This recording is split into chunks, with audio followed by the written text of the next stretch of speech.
It's that time of year again where I make a fool out of myself trying to predict what's going to happen in next year's Premier League season, and ultimately at the end of the year we just realised that Dave got way more right than me. But I'll try it anyway. Hello and welcome. My name's Myles from the Football Diary podcast, and I'm here to talk through what I expect to see in the new season ahead, looking at who I think our champions will be, the top 6 overall, the top goal scorer, our relegation candidates, and 1 or maybe 3 in my case players that I want to watch out for this season and see something impressive from. So predicting the Premier League top 6 especially, I think is going to be really interesting this season, purely because there's so much more competition to finish in that upper level of the league, isn't there, this time around. But for finishing top and being champions, I've got to say it's Manchester City, really. They're kind of the only team that have got amazing momentum from previous season, first of all, being the treble winners. Secondly, just reinforcing with players of superb quality that's going to make them better, or at least keep them as good as they were last season. Josko Gvardiol is a great example of that. I think he's one of those players that if you sign them in their prime and at the right age, you can have them for a decade, and I think that might be the case for him. And they've already got a solid defensive base anyway, so that just adds to the quality and the depth they've already got, and he could well start. He's such a great player. And obviously they've let go of Gundogan, but I don't think that'll be an issue because Mateo Kovacic is a more than adequate replacement, really. He's been probably Chelsea's best midfielder for the last couple of seasons in a time when Chelsea were performing really poorly. So he stepped up and played really well, and I think that caught the attention of Pep Guardiola because you could see where he would slot into a Man City midfield. So replacing players with quality, letting players go at potentially the right time, but also I think having young players coming through as well keeps the project going. Cole Palmer looks like he might be a really exciting prospect coming through. Scored a great goal in the Community Shield. He'll get more minutes too. Phil Foden hasn't played an awful lot, but Riyad Mahrez has gone now, so maybe the wings will kind of have more game time for the likes of him. So I can't look beyond Manchester City really for champions. So I'm afraid to say that my champions are going to be Man City. They won the treble on at the back of last year. I think what a lot of teams would probably be hoping is that they're a little bit lax this year and probably lost a little bit of hunger. But the squad that they've got, the players that they've got, and they're only going to strengthen this year. Obviously brought Gvardiol in, who's a brilliant centre back. And obviously Kovacic, who I think is a really astute midfield sign as well. I think that they might just take the league again. And a bit of a lazy prediction from me, if we're totally honest, but I can't see past last year's treble winners Man City for the title. Although Arsenal have ultimately strengthened more than City have in this summer's window, did City really need to strengthen from a position where they were able to pick up 3 trophies already? They are an incredible squad with one of the best managers of all time in charge, so how much more did they really need to do? Well, they've already brought in Josko Gvardiol, which I think is an excellent sign-in, defensive reinforcement for a team that already looked really solid with their new kind of back 4 of centre-backs, as Guardiola liked to implement last year. And let's not forget as well that they brought in someone like Mateo Kovacic, who's got a lot of big game experience, a winning mentality that suits this Man City squad and was quite often undervalued at Chelsea, it felt like. Plus, they've still got players like Calvin Phillips, who didn't play a lot last season, to come into the squad. Yes, they might have missed out on Declan Rice, but bringing him into the team might help rejuvenate that midfield slightly. A lot of people are talking about how they've lost Riyad Mahrez and who will play on the right. I wouldn't be surprised to see them go out and sign someone like Michael Olise and fill that gap. But even if they don't, Cole Palmer came into the Community Shield and showed what he could do. Phil Foden can definitely play in that position. Bernardo Silva can play in that position. So it's not like City are without talent. I really feel like they're going to be fine. And we'll probably end up seeing them repeat the title for a 4th year in a row, which feels insane. We talk about how a lot of leagues across Europe are too easy for the clubs that dominate them, PSG, Bayern Munich, but actually Man City might be doing that to England right now. Arsenal will run them close, absolutely, but I think it's going to be Man City. Having said that, I think Arsenal will push closer than they did last season because they have arguably got a lot better team now with the additions of Declan Rice in particular, who really upgrades the midfield. Jurrien Timber, who's got amazing versatility for the defence to use, but also obviously Kai Havertz as well. But he's the only one I'm unsure about. I think they needed a number 9 quite urgently. I can't see where the goals are coming from, apart from obviously spread across the whole of that forward line and midfield, which is what happened last season. But there is no obvious target man, and I think that might be an issue for them. It will be a closer run thing, I think, this time around. There's definite lessons been learned from Mikel Arteta and his team from the run-in last season. There's got to be, really, hasn't there? The rest of the top six, I have Arsenal finishing second, United third, Chelsea fourth, Liverpool fifth, and Newcastle sixth. My reason for that, I think Arsenal had obviously a great year last year, pushed obviously Man City really close. The additions that they made, obviously with Timber, Rice, obviously Havertz as well. I feel like that will only strengthen them. It's going to be a case of making sure that they keep their key players fit, because I don't think their squad is quite so strong in certain areas, particularly in the attacking areas, the likes of Martinelli and Saka. I think are going to be pivotal for their push. United, I think they'll have a little bit of a slow start to the campaign. I do, mainly because they don't have a proper nine, a proper striker in there. I think Højlund is injured temporarily, so it might get off to a little bit of a slow start. I think it might take a while for him to become accustomed to the way United want to play as well. Chelsea, I think, are going to be a bit of a surprise. I think some of the players that they've brought in, I think the likes of obviously Jackson looks really exciting. In addition to many of the players that they obviously already brought in, who've obviously had a bit of time to settle, I think Mudrik's got a lot more to offer. They might actually surprise a few people. Along with Liverpool, who obviously have made a couple of good additions as well in midfield, which was an issue for them. Darwin Núñez is looking more like the player that he did at Benfica in pre-season, so I think Liverpool fans will be hoping for a lot more from him. And Newcastle, it'd be a disappointing season for them, obviously, to finish sixth upon finishing fourth last year. But I think it's to expect that this season's going to be a lot more difficult. I feel like a lot of teams around them have strengthened. I don't think they can be disappointed with a sixth place finish, considering where they were at. Looking at getting relegated not even 2 years ago. As for the rest of the top six, as I said, I think the closest contenders to Man City will be Arsenal. Again, I'm really impressed with the business they've done in this window. It looks like David Raya has done now, which is really interesting because it looks like they're strengthening from a position that we wouldn't have necessarily expected them to. Everyone had a lot of faith in Ramsdale, and it might be that he's still the number one. We don't really know what the arrangement will be. But the fact that Arsenal are taking the market that seriously to bring in a quality player when they can shows their intent to keep up with Man City. Along with that, Jurrien Timber brings massive amounts of depth, skill, ability to their defensive line. Someone who can play across the back four, really. And actually, what really hurt Arsenal at the back end of last season was Saliba's injury. So having excellent cover will really make a big difference for them this year. Along with Declan Rice, who is definitely an upgrade on the midfield. I think he's one of the best midfielders in the Premier League right now, and has been for a couple of years, if we're honest. So it's about time he got a move to a Champions League club, which Arsenal are again this year, let's not forget. So it'd be interesting to see how they compete on multiple fronts. But along with Kai Havertz adding to their forward line, I think Arsenal look by far the second best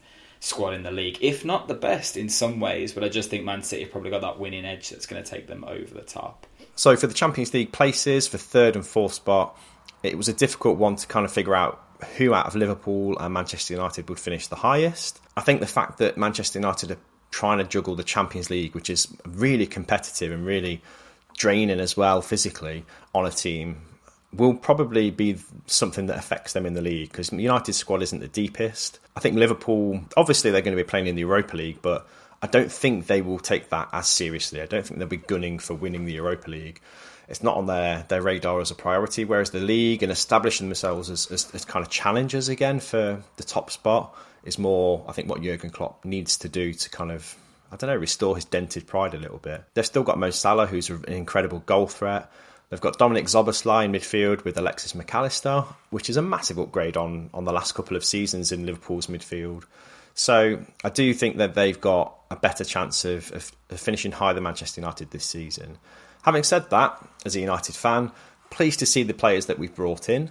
Andre Onana is a clear and obvious upgrade on David De Gea for the kind of football that Erik ten Hag wants to play, certainly. And I think he will change the dimension of us building out from the back. But it is that centre-back position where I'm kind of worried to an extent. We are really blessed to have two solid defenders in Lisandro Martinez and Rafael Varane. The drop-off is huge to Victor Lindelof and Johnny Evans.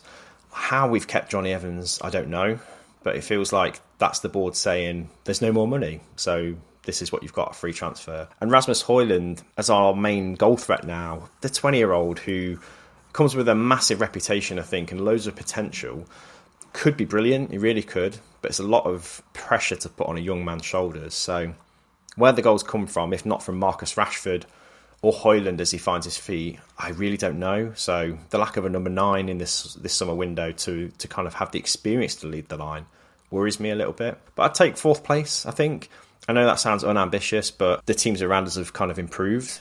In 3rd, I've got Man United. Again, I actually am quite impressed with the players they've brought in. I'm not necessarily impressed with how they've done the business, but they've identified areas in their squad and brought in players to fill those positions. And Ten Hag, again, is a fantastic coach. He's one of the best coaches in the league too.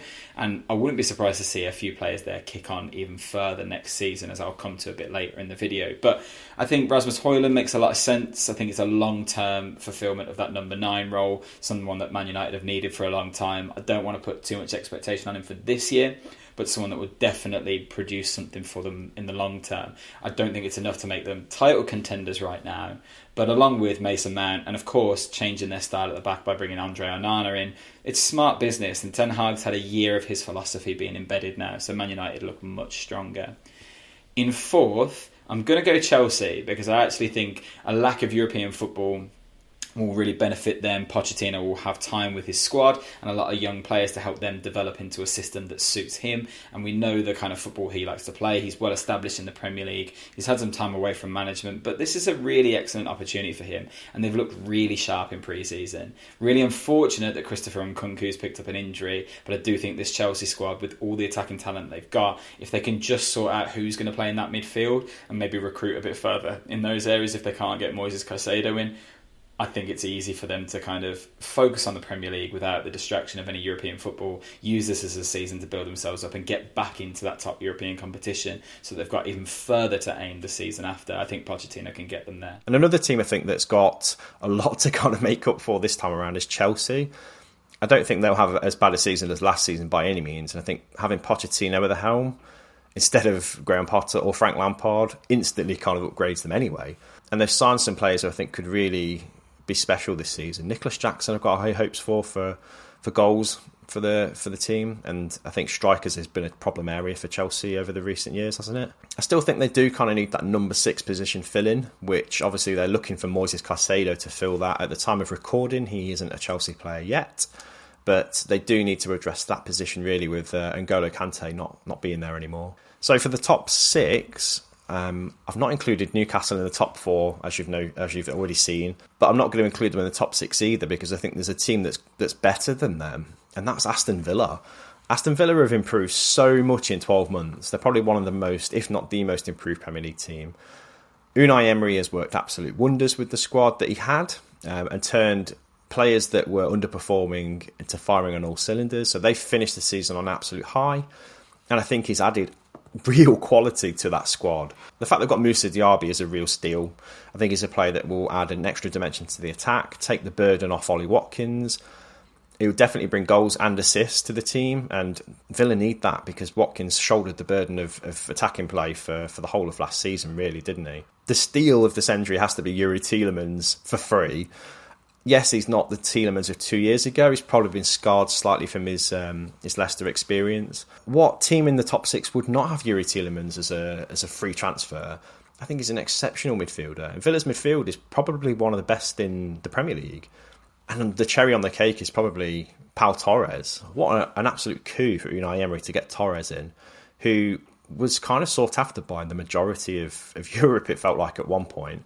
He's in the prime of his career and he's joining Aston Villa, and that says all you need to know about where Villa are at the moment. Okay, you can see the shirt I'm wearing, so maybe I'm slightly biased, but I'm going Aston Villa 5th. I just think there's not a club in England who have had a transfer window as good as Aston Villa so far. with the exception maybe of Arsenal, but even that I think is debatable when you look at the levels that they were coming from. Let's go back 12 months and where Villa were trying to get to under Steven Gerrard. They're in a completely different place now, and I fully expect a very good cup run in one of the domestic cups. I'm expecting some European success, and I honestly think that we can upset the current top six as it stands, because Newcastle, of course, will be competing with the Champions League. Brighton, they're in a European competition for the first time as well, which is a massive achievement for them. But I do think it's slightly different with Villa. I feel like the groundwork has been put in, and I feel like the difference in the Conference League and the skill level they'll need on a Thursday compared to Newcastle or Brighton will need to step up to for their competitions is very different. So I feel like Villa can rotate their squad a little bit more and focus on the league. If you look at their form at the back end of last season, before this really impressive transfer window, they were the third best team in the country. So I think Emery can keep that going. I think we've got one of the best 4 managers in the league, maybe best 3 if we are completely honest.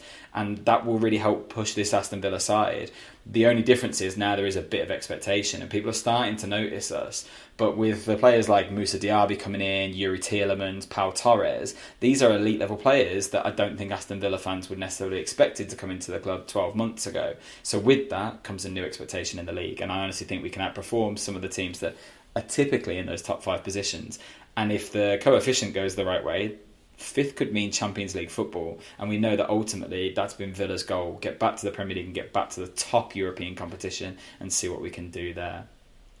In 6th place then, I'm going for Liverpool.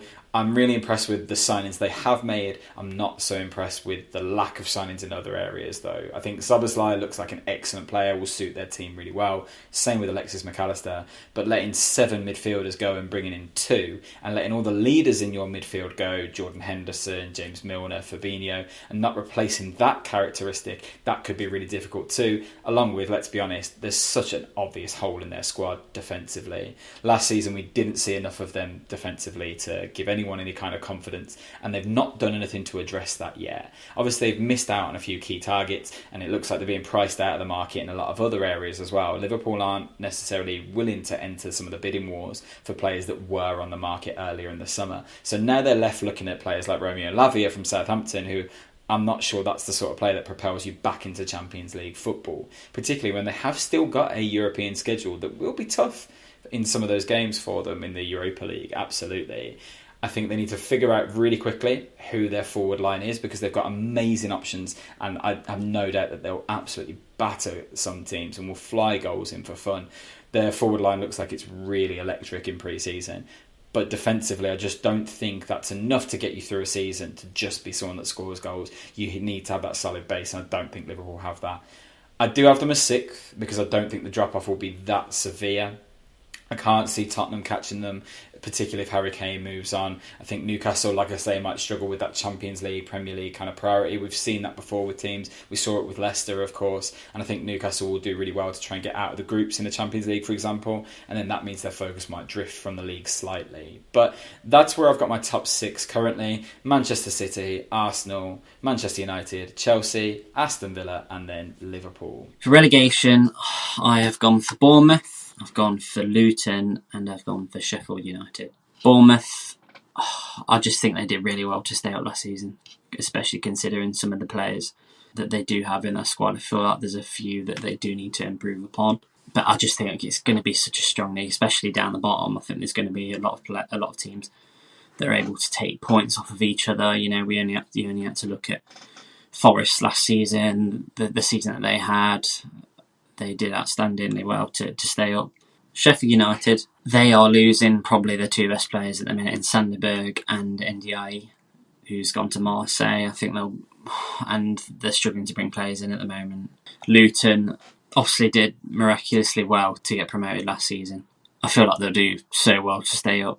Majority of the players that they brought in, I think with the exception of one, Ryan Giles from Wolves, are all come from the Championship they've brought in this summer. I think they definitely need to make a few astute signings, probably some players with a bit of experience, just to give them an opportunity to stay in the league, because you know you can fall behind so quickly in the Premier League, and it's just such an unforgiving league. Okay, so the relegation candidates I think are pretty clear.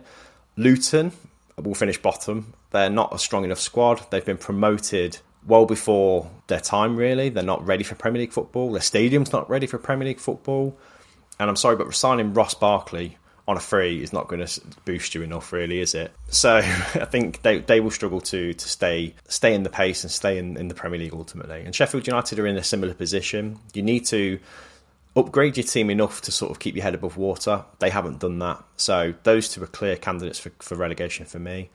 That final relegation place is interesting, isn't it? Because there's a few kind of quite average teams or teams that are kind of stuck in that same mini league above the relegation zone. Bournemouth, I include in that, Nottingham Forest, but I think Bournemouth have Iraola now. Nottingham Forest, they've upgraded some players that had to an already quite good squad who finished the season pretty positively. So they'll still clear of trouble for me. Everton and Wolves, on the other hand, won't. I think the worst of those two teams after Lopetegui leaving Wolves is definitely Wolves.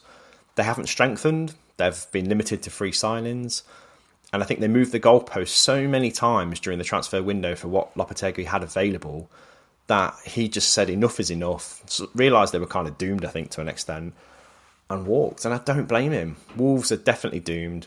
Everton will have another terrible season, but they won't be as bad as Wolves. So that's my bottom three.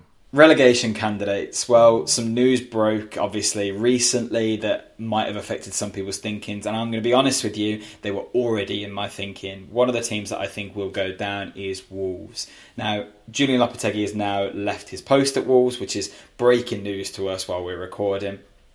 And even before that, they were one of my favourites to go down because the way that this squad has kind of fallen apart and not improved in this window is really, really noticeable. Think back a couple of years when Wolves were in European competitions and one of the most exciting projects in English football, and it really felt like they had a vision. And then it felt like they got to a certain level, and if they kind of kept going with that project and invested and had good thinking and well planned out kind of next moves, they would have been great. And instead, they pulled everything away. Nuno obviously moved on. Their squad never really got refreshed to the same standard. I feel like they wasted quite a lot of money, if we're totally honest. Players like Fabio Silva haven't lived up to potential. They brought Mateus Cunha in last year for big money. And Wolves now all of a sudden look like a depleted squad that I don't know what to expect from. They've lost their midfield generals in Moutinho and Neves. That doesn't help. They've lost Raul Jimenez, who, okay, his form dropped after his injury, but was a big part of that Wolves rebuild. Adama Traore, again, another character that was huge for Wolves. I don't know what Wolves are now. And one thing that might have given people hope of them staying up was them having an excellent manager, and now he's gone too. So yeah, I think Wolves might find themselves in a lot of trouble this year and will be one of the teams to go down. Another team that you always kind of look for in the relegation picture is one of the promoted teams at least. And I have actually only gone with one of them this time because I feel like Burnley have been really smart in their recruitment. I think Kompany is a great manager. I think he'll do really well for them. I think the buzz around Luton Town and them being back in the Premier League will do a lot more for them than we maybe expect. We've seen a lot of clubs of that sort of profile and size have really excellent first seasons in the Premier League where the fan base almost gets them through. And I think Luton could be that club. I do worry for Sheffield United though. They've already lost Ndiaye, who was one of their best players last season, and that's a real struggle when you're going into a transfer market, giving someone a new contract, giving them the number 9 shirt and really building your hopes on him, and then he moves on. That's difficult to deal with. And now it looks like Sander Berg is moving to Burnley as well, so you're actually strengthening a rival in that position. I don't see enough from the Sheffield United squad to say that I think they'll stay up. I think a lot of Sheffield United fans are kind of scared, to be honest, for the season ahead. I don't think they maybe expected themselves to be in this position so soon. And yeah, although they've been in the league before, and that's one thing that will benefit them, they've got a bit of Premier League experience as a club, and they understand what it takes to kind of keep themselves at that level, at least for a short while. I don't see them doing it this season. I just don't think that squad is Premier League ready, and there's not enough being done in the transfer market to convince me otherwise. Speaking of a lack of activity or transfer markets not being used to the best of their potential, last year I predicted the club to go down and they came very, very close but narrowly survived. I'm going for them again. I think Everton will be in real trouble this year, and the transfer market, I think, probably agrees with me. Now, I think Ashley Young makes a lot of sense. It's Premier League experience, it's a leader, and that's something they really need. But actually, nothing else inspires me. Well, there is nothing else really. They brought in Danjuma on a loan, which I find such a funny deal considering he absolutely snaked them in January, pardon the pun of his celebration. But a player that kind of openly said, actually, I don't want to come to you, I want to go to a bigger club, and then is now there a few months later after a failed spell at said bigger club. That seems like odd business to me. It looks like Damari Gray is going to move on as well. It's really heavily linked that he's going to move to Fulham. They've still not addressed that number 9 issue, although there is still time in the market. And they've also seen Conor Cody and Yerry Mina move on, who are not just important parts of their defence at different times last season, but leaders. And now what do Everton have? Because a lot of questions have been asked about the squad mentality of Everton for a while now. The fans have been very vocal on how they've questioned that. We saw that footage last year of the fans approaching Anthony Gordon and Yerry Mina, neither of whom are at the club anymore, of course. But this Everton squad just still doesn't look like it's been assembled properly. It's been picked apart and kind of formed by various managers over the years.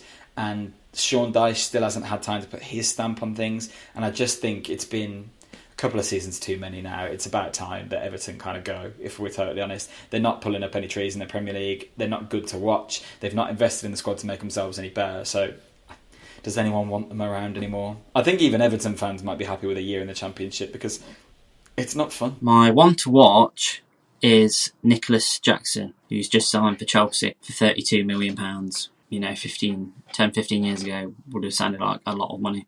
But actually, that's kind of the going rate now for a standard player, it seems, in the Premier League. But so that could be seen as an absolute bargain. But from what I've seen of it, he looks like a great talent.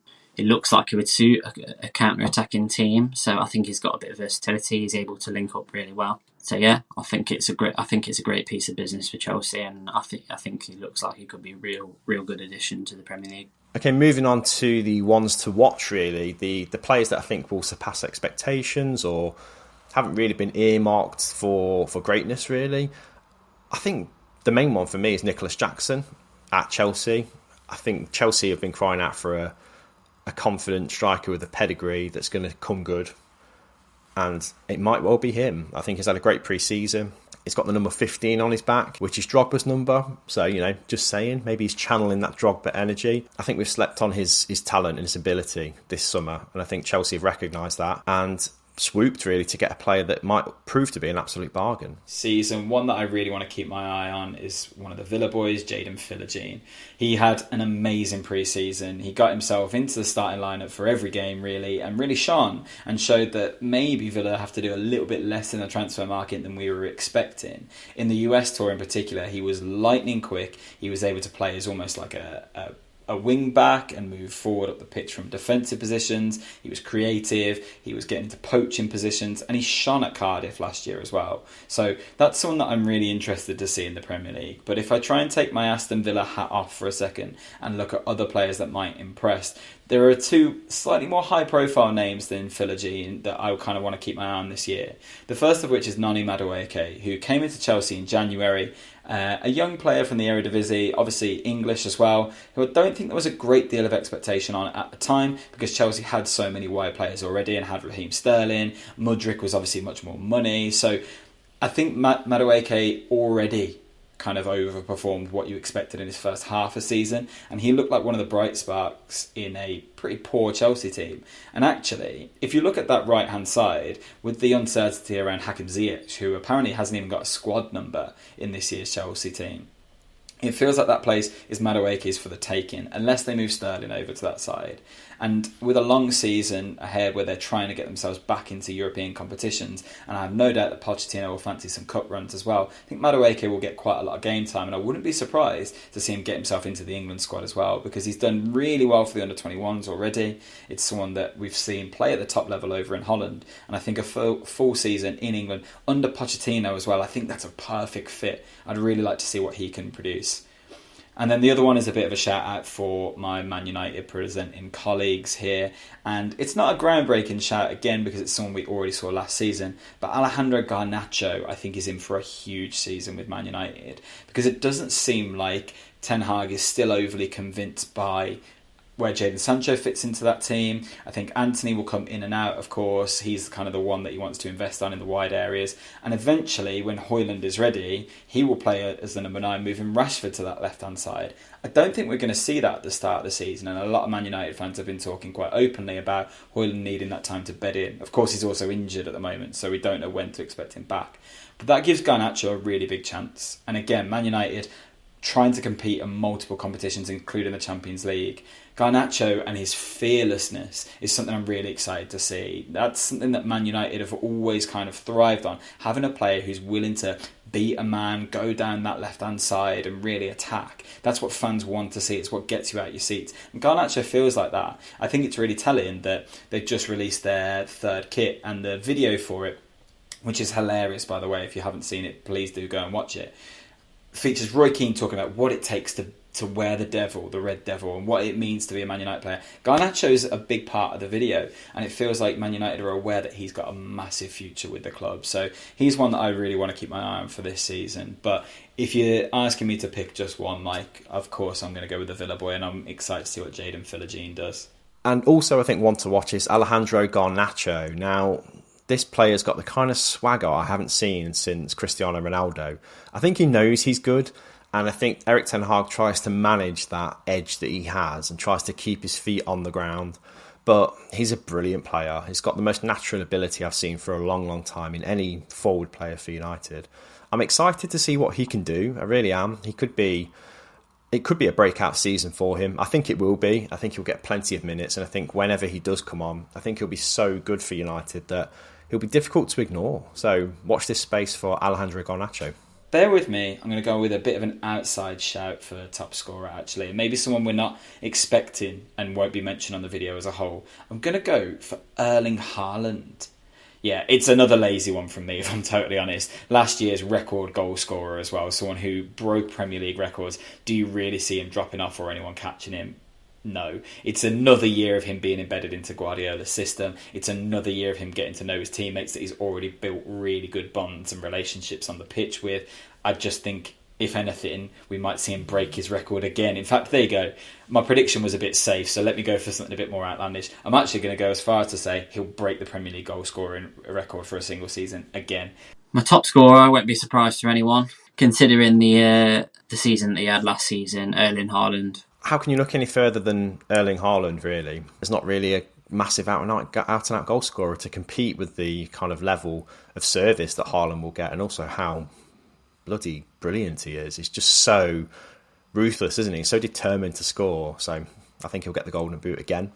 And probably look for more records to break. I think that's all my predictions for now. We can laugh at these again at the end of the season when I've got all of them wrong, as I have for the last 2-3 years, however long we've been doing this. I still don't think I've lived down the idea that I called Kai Havertz potential player of the season 2 years ago. Although, who knows, maybe now he's at Arsenal, I'll have a bit of a redemption arc just like him. But thank you for watching, as always. If you like what you've seen on this video, or you think that some of our opinions are good, or even if you think they're so ridiculous that it's worth laughing at us on a more regular basis, please do subscribe to the channel. We'll be covering the whole Premier League season, of course, along with much more football, because we're those kind of nerds who want to watch as much as possible. So yeah, please drop us a like on the video and subscribe to the channel. It's really important to us to build our following, and we appreciate you guys for supporting the channel.